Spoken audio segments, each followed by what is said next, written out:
फिर कहते हैं कि इमरान खान को सियासत नहीं आती। जब इमरान खान साहब हुकूमत में भी थे तो इन मीर जाफर, मीर सादिक और उस वक्त के अपोजिशन के खिलाफ ऐसी चाल चली थे कि इमरान खान साहब ने इन सारे लोगों को हैरान कर दिया था और ये लोग सिर्फ देखते ही रह गए थे। आदम एतमाद में भी इमरान खान साहब ने चाल चली थी और इससे पहले भी चली थी, लेकिन अब की बार जो इमरान खान साहब ने चाल चली है, ज़िमनी इंतखाबात का बाइकाट कर दिया है, इससे इस पूरे निज़ाम को, इस दानिश ज़दा हुकूमत को मुकम्मल तौर पे बेनकाब कर दिया है और इस निज़ाम को नंगा करके चौक बीच चौराहे पे और बीच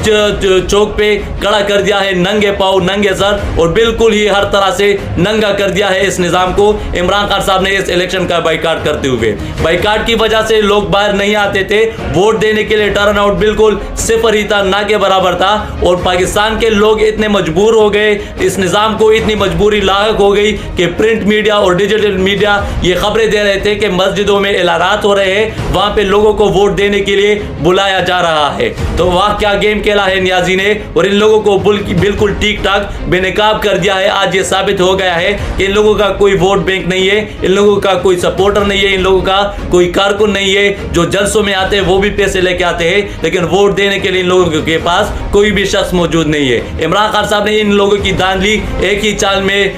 बेनकाब कर दी, उन लोगों को नंगा करके बीच चौराहे पे खड़ा कर दिया है।